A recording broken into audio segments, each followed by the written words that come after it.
So if you're a WNBA player, and believe me, I've coached the best. So what kind of impact is this rookie class having in the WNBA? How do you think Clark is handling this? I think she's handling great. I think she talks a lot and she gets a lot back. So she deserves everything she gets because she gives it as good as she gets it. She's just not built for the physicality of this league.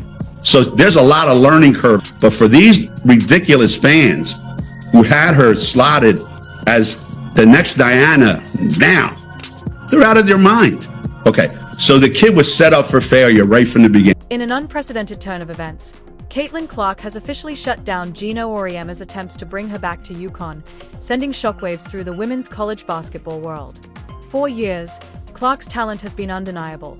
Her scoring, court vision, and leadership making her one of the most talked-about players in the game. But now, the very program that once courted her most intensely is reportedly reeling from her decision, and the fallout is massive. UConn, long considered a powerhouse in women's basketball, suddenly looks vulnerable in ways no one anticipated. Fans and analysts alike are scrambling to understand how Clark's rejection impacts the future of the program. Auriemma, known for his charisma and coaching brilliance, is reportedly making every effort to persuade her to return. But Caitlin's answer is clear. She's moving forward on her own terms. This isn't just a simple no. It's a statement about independence, confidence, and the power of choice in a world where athletes are often expected to defer to institutions. The ripple effects extend far beyond UConn. Rival programs, recruitment strategies, and media narratives are all being rewritten in real time. Some are hailing Clark's decision as bold and revolutionary, a reminder that top athletes now have unprecedented control over their paths. Others see it as a blow to tradition, a disruption of a program that has dominated women's college basketball for decades. Either way, the stakes are enormous, and every angle of this story is being analyzed frame by frame. What makes this situation even more compelling is the sheer drama behind the scenes. Social media is ablaze with reactions, speculation, and commentary, with fans weighing in on every perceived slight, strategic move, and emotional undertone. Caitlin Clark isn't just making headlines. She's reshaping the conversation about power, choice, and influence in women's sports. And with UConn reportedly collapsing under the weight of this rejection, the story is far from over. The question now isn't just who wins on the court, but who wins in the battle for legacy, control, and respect. Caitlin Clark's decision to shut down Geno Auriemma and reject a return to UConn is sending tremors through the women's college basketball world. For decades, UConn has represented excellence, dominance, and the gold standard in the sport. Coaches, players, and fans alike have treated it as an almost untouchable institution, a place where legends are made, championships are won, and dynasties are cemented. But Clark's rejection challenges all of that. It's not just a personal choice, it's a symbolic moment that redefines what it means to be a top athlete in today's game. By asserting her independence, Clark is reshaping the power dynamic between elite players and storied programs. From the moment she arrived on the national stage, Caitlin Clark was more than a promising talent. She was a phenomenon. Her court vision, deep shooting range, and leadership skills made her a player who could change the trajectory of any team. Fans quickly began to recognize that her presence on the court demanded attention and respect, and colleges around the country took notice. UConn, long synonymous with championship pedigree, was naturally interested. Geno Auriemma, a coach whose career is defined by dominance, saw Clark not just as a player, but as a potential centerpiece to maintain the program's supremacy. Every effort was made to court her, to showcase UConn as the ultimate destination for her talent and ambition. Yet Clark's path diverged in ways no one could have fully anticipated. Despite UConn's reputation and the persuasive appeals from Auriemma himself, she chose to prioritize her own goals over tradition. According to insiders, Geno personally reached out multiple times, attempting to appeal to both her competitive instincts and the legacy of UConn. But Caitlin's answer remained firm. She was not returning. She had a vision for her career that extended beyond following in the footsteps of past greats. This decision underscores a broader shift in modern athletics. Top-tier players are no longer beholden to institutions. They are empowered to dictate the terms of their own journey. The implications for UConn are immediate and profound. A program that has relied on attracting the best talent from across the country is now confronted with a challenge it rarely faces: the rejection of its prestige by one of the brightest stars in the sport. Recruitment strategies, projected lineups, and championship expectations are all being recalibrated in real time. Analysts suggest that this could signal a turning point in women's college basketball, where player autonomy increasingly outweighs institutional legacy. It also raises questions about the balance of power in college sports. Can even the most successful programs maintain control over top talent when individual ambition becomes the deciding factor? For fans, the decision is polarizing. Some applaud Clark for asserting her independence, seeing it as a declaration of personal strength and confidence. Others view it as a blow to tradition, a disruption of a dynasty that has defined women's basketball for decades. Social media has exploded with debates, theories, and commentary. Every post, tweet, and story is dissected, with fans projecting opinions on both Clark and UConn. The spectacle extends beyond the court. It's now about influence, agency, and the future of the sport itself. Beyond the immediate drama, Clark's rejection has larger cultural significance.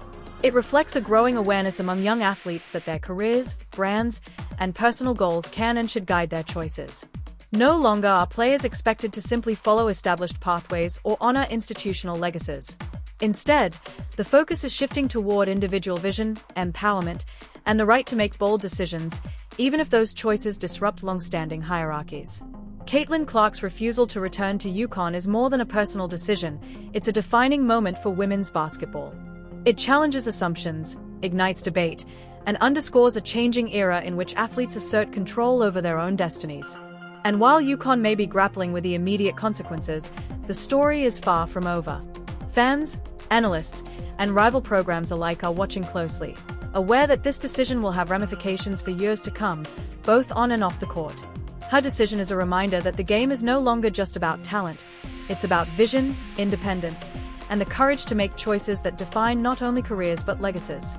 Caitlin Clark is proving that being a star today means more than excelling in performance. It means mastering agency, commanding respect, and sometimes daring to say no to even the most prestigious offers in the world. Caitlin Clark's decision to decline UConn and reject Geno Auriemma's personal appeal sent shockwaves across the college basketball landscape, and its consequences are already reverberating through programs, fans, and the media alike. For decades, UConn has been the gold standard of women's college basketball, dominating the court, recruiting the best talent, and creating a culture that produced legends.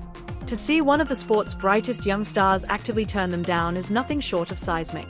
The immediate question on everyone's mind: what does this mean for the future of UConn, and how does it redefine the dynamics of elite recruitment? At the heart of this story is Caitlin Clark's unwavering confidence. Clark's rise to prominence has been meteoric. She became a household name not just because of her scoring ability, but because of her poise, decision-making, and ability to carry a team through pressure-filled moments. That poise extends beyond the court, where she has consistently demonstrated a remarkable awareness of her own value and trajectory. The footage of Geno Auriemma reportedly pleading with her to return highlights the unusual nature of this standoff. Here was a legendary coach, one of the most successful in women's basketball history, attempting to persuade a young player to follow a path he had meticulously designed for others. Yet Clark's response, firm and resolute, was a clear signal that she intends to chart her own course, regardless of tradition or expectation. UConn's immediate reaction was predictably complicated.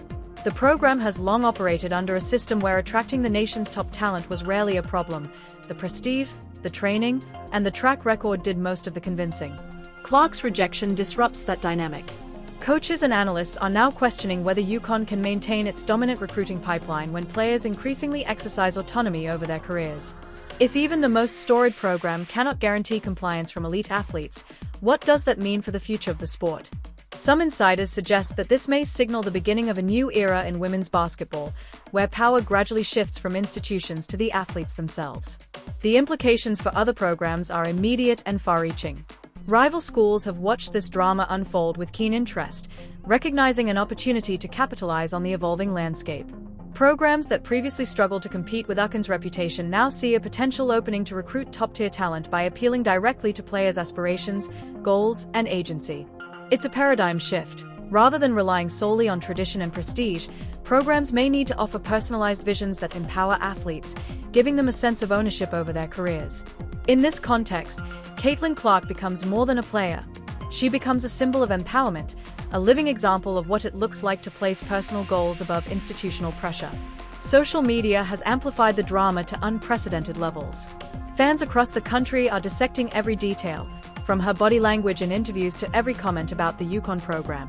Some hail her as a pioneer, someone unafraid to take control of her career at the expense of tradition. Others criticize the decision as disrespectful to a program that helped define the sport and launch countless successful careers. The debate is heated, multi-layered, and highly public, a reflection of the broader tension between tradition and individual empowerment in modern sports. Clark's decision also has long-term implications for her own legacy. By asserting control over her career at such a young age, she is staking a claim to her narrative. This isn't simply about where she plays or which program she represents. It's about demonstrating agency, leadership, and strategic foresight. In an era where athletes are more aware of their brand and long-term career potential than ever, Clark is sending a clear message. She will not be defined solely by the history of any institution, no matter how prestigious. The effect on UConn cannot be overstated. While the program remains elite in terms of coaching, facilities, and historical success, this rejection is a stark reminder that even dynasties are vulnerable when star athletes exercise autonomy. Recruiting strategies, team composition, and championship forecasts must now be recalibrated. Programs that once relied on prestige alone may need to adapt to a new reality where relationships, respect for player goals, and individualized strategies determine success. Ultimately, Part 2 illustrates a turning point, not just for Caitlin Clark, but for the entire landscape of women's college basketball. Her decision represents more than a personal choice. It signals a shift in power dynamics, a redefinition of authority, and a reminder that elite athletes can, and increasingly do, dictate the terms of their careers. The ripple effects are only beginning to be felt, and as fans, analysts, and rival programs digest the implications, it is clear that this moment will be remembered not just for the shock of her refusal, but for the larger cultural and strategic consequences it has unleashed. Caitlin Clark is no longer just a player. She is a statement. And the story of her defiance, independence, and strategic decision-making is far from over. Caitlin Clark's refusal to return to UConn has sent shockwaves through the women's college basketball landscape, and Part 3 of this unfolding story focuses on the immediate and long-term consequences for both Clark and the program. UConn, long considered untouchable in recruiting and performance, is facing a challenge it rarely experiences: the rejection of its prestige by a player whose talent could have reinforced its dynasty. This isn't merely a personal choice. It is a seismic moment in collegiate sports, signaling a shift in power dynamics from institutional authority to individual agency. The immediate impact on UConn is already tangible. Recruiting plans, team strategies, and championship projections are being re-evaluated. Programs that once relied on the allure of UConn's history as their primary recruiting tool are now confronted with a reality where top athletes can dictate terms and make choices that reshape expectations. Analysts suggest that this moment could redefine recruitment practices, emphasizing the need for programs to not only offer resources but also respect players' ambitions, creative freedom, and personal goals. Clark's decision demonstrates that even the most storied institutions cannot rely solely on legacy to secure elite talent. Caitlin Clark's stance also reflects a broader evolution in athlete empowerment.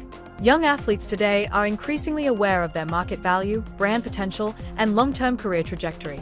No longer are they passive participants in programs or institutions. They are strategic actors making calculated decisions that impact their professional and personal growth. Clark's rejection of UConn serves as a case study in autonomy, an assertion that talent alone does not obligate loyalty to any one program, regardless of history or reputation. Her choice challenges traditional expectations and encourages future athletes to consider the broader implications of their decisions. Social media has amplified the drama, creating a real-time debate about power, agency, and respect in women's sports. Fans are divided.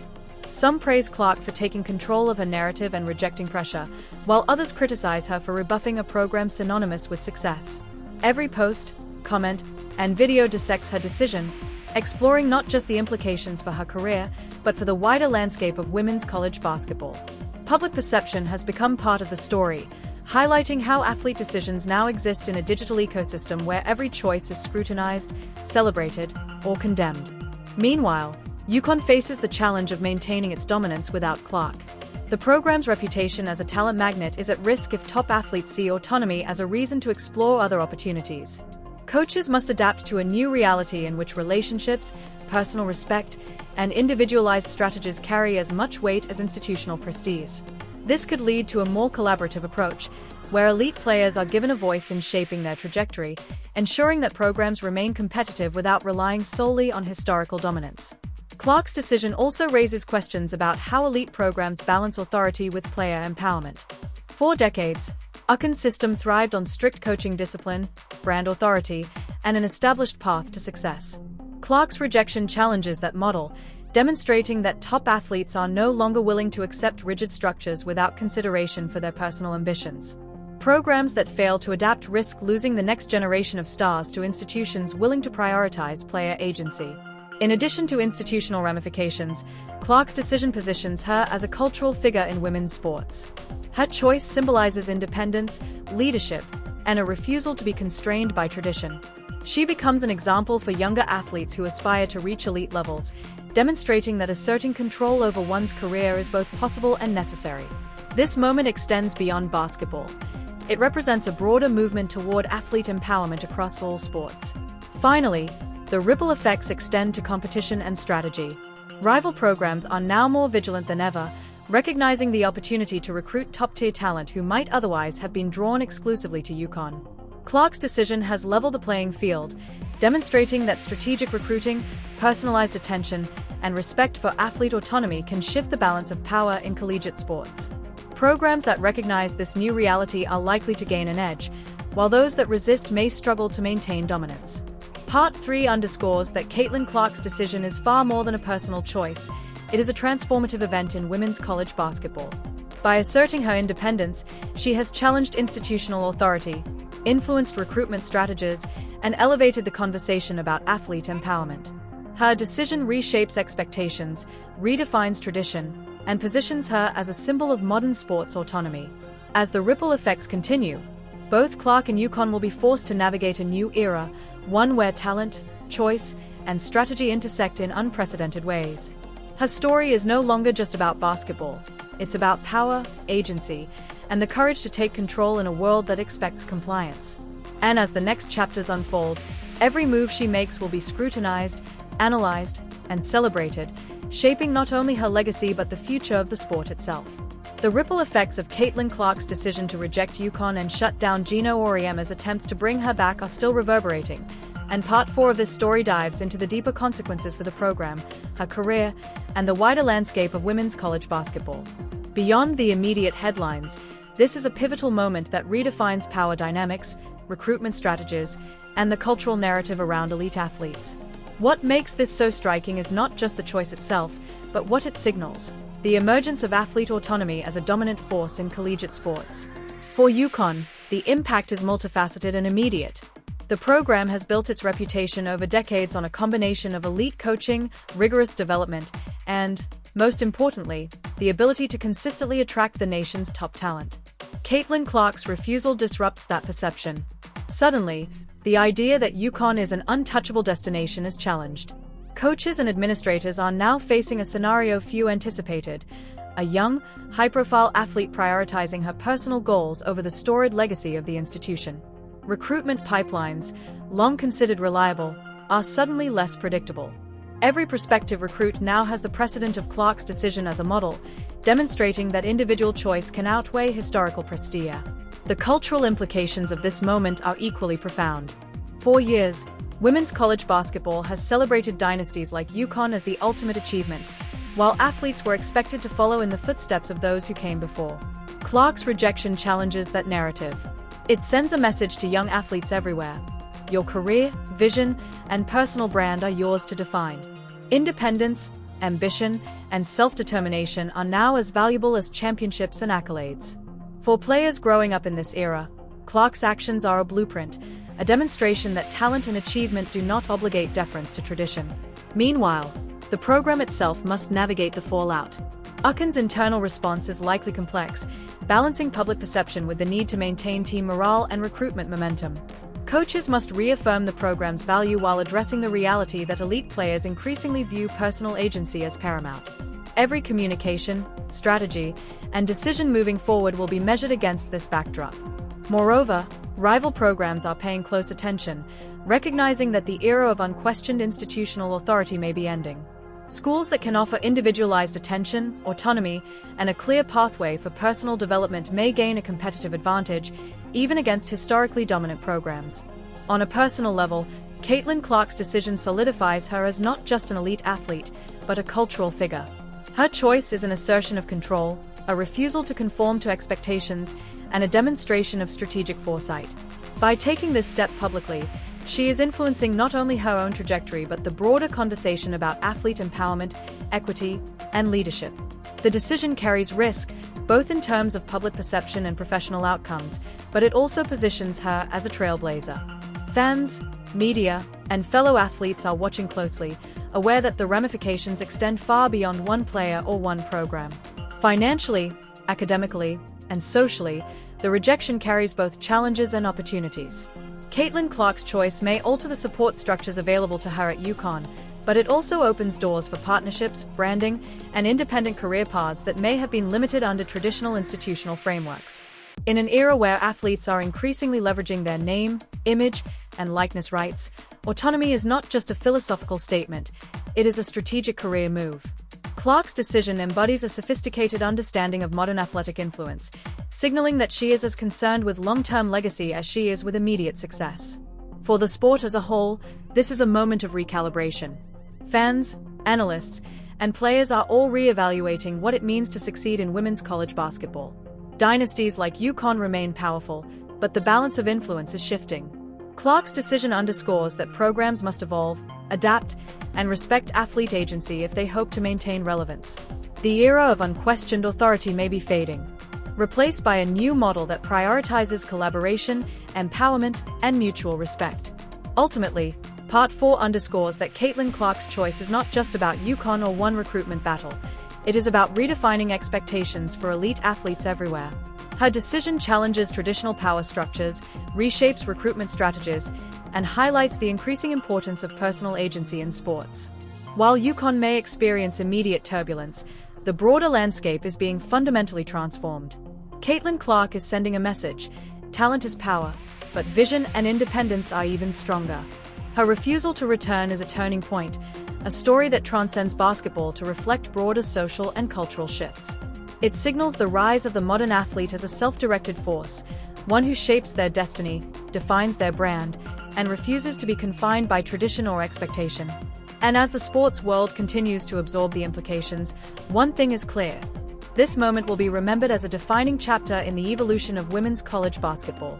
The final chapter of Caitlin Clark's decision to shut down Geno Auriemma and reject a return to UConn isn't just about the headlines.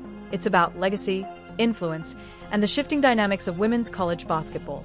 Over the past few years, Clark has become one of the sport's most dominant forces, her talent undeniable and her presence commanding. But Part 5 of this story explores the broader implications of her choice, what it means for her career trajectory, UConn's legacy, and the future of elite athlete empowerment. Her decision is more than a refusal. It's a statement that the modern athlete can and will assert control over their path, regardless of tradition, prestige, or expectation. For Caitlin Clark personally, the decision is both liberating and challenging. By rejecting UConn, she retains the power to shape her narrative, choose her environment, and prioritize opportunities that align with her long-term goals. Independence carries responsibility. Every move she makes from this point forward will be scrutinized. Her performance, endorsements, social media presence, and media interactions will all be filtered through the lens of this decision. Fans and analysts will debate whether this was a strategic masterstroke or a risk that could alter her professional development. But the truth is that Clark is taking ownership of her career in a way few players ever have, asserting that talent alone does not bind one to any institution, no matter how storied. The implications for UConn are significant and unavoidable. The program has spent decades cultivating dominance, recruiting the best players, and building a legacy that seemed almost untouchable. Clark's refusal challenges that perception, highlighting that even the most prestigious programs are vulnerable when elite athletes exercise agency.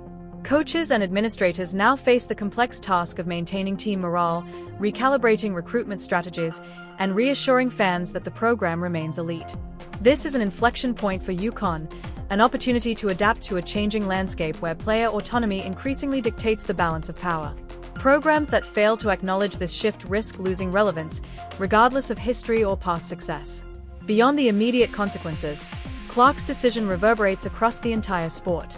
Other programs are watching closely, recognizing the opportunity to recruit top-tier talent who now see pathways that emphasize personal growth, autonomy, and individual branding. Elite athletes are learning that they no longer have to conform to traditional hierarchies or accept institutional dominance without question. Caitlin Clark has effectively created a blueprint for empowerment, showing that asserting independence can coexist with ambition, professionalism, and long-term vision. Her decision signals a cultural shift, one where respect for athlete agency is as critical as coaching pedigree or program history.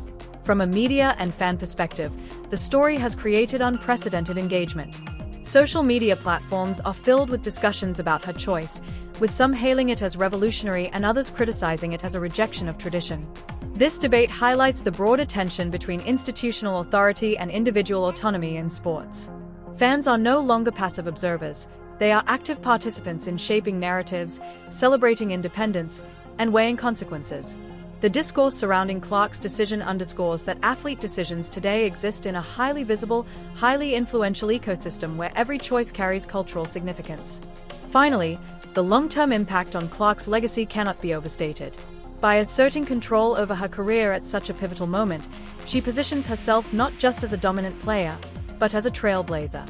Her actions may inspire future athletes to prioritize personal goals, self-determination, and strategic vision over deference to established institutions.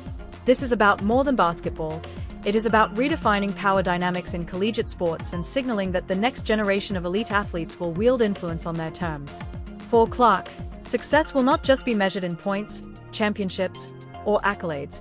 It will be measured in her ability to remain true to her vision, navigate challenges independently, and redefine the standards of modern athletic leadership. In the end, Caitlin Clark's decision to reject UConn is more than a refusal. It is a turning point. It challenges tradition, elevates athlete agency, and sets a precedent for the future of women's college basketball. While UConn may feel the immediate sting, the broader narrative is clear. The era of unquestioned institutional dominance is evolving, and elite athletes like Clark are leading the charge. Her choice demonstrates courage, vision, and strategic foresight, ensuring that her story will be remembered as a defining moment in the sport, not just for what she accomplished on the court, but for the empowerment, independence, and legacy she claims off of it. Caitlin Clark is no longer just a player. She is a symbol of a new era, one where talent, vision, and autonomy define not only success, but leadership, influence, and the future of collegiate sports. If you thought Caitlin Clark's move was shocking, you're not alone. This is a game changer in women's college basketball. She didn't just say no to UConn. She made a statement about independence, power, and control over her own career. Fans everywhere are talking about it, and the ripple effects are already shaking up programs, recruitment, and the future of the sport. Hit that like button and subscribe to stay updated, because stories like this don't happen every day. Turn on notifications so you're the first to know about every development, every reaction, and every twist in the saga of Caitlin Clark. Drop a comment below. Do you think she made the right call, or did UConn lose a once-in-a-generation talent? Share this video with friends to spark the conversation. This isn't just basketball drama. It's a lesson in courage, independence, and shaping your own legacy. The story is far from over, and you'll want to be here for every moment.